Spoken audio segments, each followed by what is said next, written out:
অনেক টাকার ঋণ পরিশোধে ব্যর্থ। তো কোন আমল করবেন আর কি করবেন সেই কথা আপনাকে বলবো। যে আমি একটি দুয়ার কথা বলবো, এই দোয়াটি আপনি 3 বার পড়বেন। এবার কীভাবে পড়বেন, কেমনভাবে পড়বেন, একবার এভাবে আমল করে দেখুন। দেখেন, মানুষ যখন ঋণ হয়ে যায় বা ঋণ নিয়ে ফেলে, ঋণ দু কারণে হয়। এক হঠাৎ হয়, এক হয়তো কাউকে টাকা ধার দিয়েছেন, ব্যবসায় লস খেয়েছেন, হ্যাঁ, বা হয়তো এমন অসুখে পড়ে গিয়েছেন, মহা অ্যাক্সিডেন্ট হয়ে গিয়েছে, তা মানুষ ঋণগ্রস্ত হয়ে যায়। তো বেশিরভাগ ক্ষেত্রে ব্যবসার ক্ষেত্রে হয়।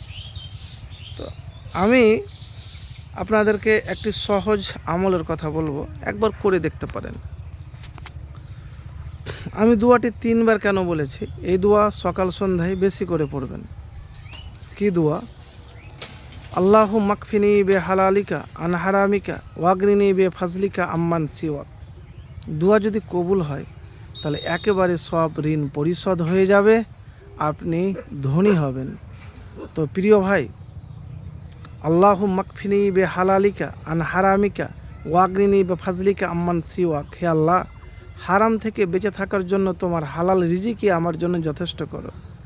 তোমার অনুগ্রহ দ্বারা তুমি ছাড়া অন্য সব কিছুর মুখাপেক্ষী থাকে অমুখাপেক্ষী করে দাও। তো আরও অনেক দোয়া রয়েছে। তো কীরকম করে করবেন আপনি আমলটা? সকাল সন্ধ্যে এই দোয়াটি পাঠ করবেন, আর আজান ও একামতের মধ্যে হাত উঠিয়ে দোয়া করবেন। কখন দোয়া করবেন? আজান ও একামতের মধ্যে।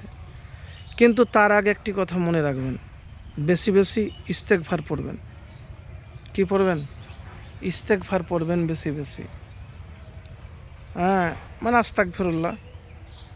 ঋণ পরিশোধের দৃঢ় নিয়াত করা এবং হালাল উপার্জনের চেষ্টা করতে হবে। এবারে আপনি কি করবেন, যে আজান ও ইকামতের মধ্যে কেন বললাম, বা নামাজের সালাম ফিরিয়েও করতে পারেন। আমি শুধু আপনাকে বললাম, কবুলের কথা বলতে পারবো না। যদি আপনার দোয়া কবুল হয়, মুমিন মোত্তাকি পরহেজগার আল্লাহওয়ালা হয়ে কাঁদোমাঁদো অবস্থায় দোয়া করতে পারেন, চেষ্টায় থাকেন, তাহলে ইনশাল্লাহ হতে পারে।